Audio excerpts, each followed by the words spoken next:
আপুনি শুনি আচৰিত হ'ব যে আমাৰ পৃথিৱীৰ ৮০% বনাঞ্চলেই সমাপ্ত হৈ গৈছে।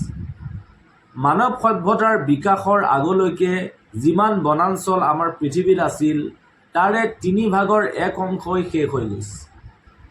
বৰ্তমান সময়ত আমাৰ পৃথিৱীত ৪.০৬ বিলিয়ন অৰ্থাৎ ৪০০-৬০০ কোটি হেক্টৰ বনাঞ্চলহে বাকী আছে। পৃথিৱীৰ মুঠ বনাঞ্চল অৰ্থাৎ ৪০০-৬০০ কোটি হেক্টৰ বনাঞ্চলৰ আধাতকৈও বেছি অৰ্থাৎ 54% এই ৫খন দেশৰ মাজতেই আছে: ৰাছিয়া, ব্ৰাজিল, কানাডা, USA আৰু চাইনা। ইয়াৰ উপৰিও ছাউথ আমেৰিকাৰ এমাজন ৰেইন ফৰেষ্ট অৰ্থাৎ এমাজন বৰ্ষাৰণ্য পৃথিৱীৰ ভিতৰত আটাইতকৈ ডাঙৰ বনাঞ্চল। এই বনাঞ্চল প্ৰায় ৫৫ লাখ বৰ্গ কিলোমিটাৰ বিস্তৃত হৈ আছে আৰু ৯খন দেশলৈকে বিয়পি আছে। যদিও ইয়াত বনাঞ্চল অধিক আছে, তথাপিতো সম্পূৰ্ণ পৃথিৱীৰ বাবে ই পৰ্যাপ্ত নহয়।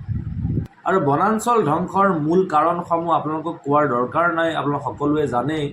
গতিকে সম্পূৰ্ণ পৃথিৱীৰ বাবে ই এটা ভয়ানক সমস্যা হৈ পৰিছে। আৰু আজিকালি বেছি সংখ্যক মানুহেই গছ-গছনি নোৰোৱে।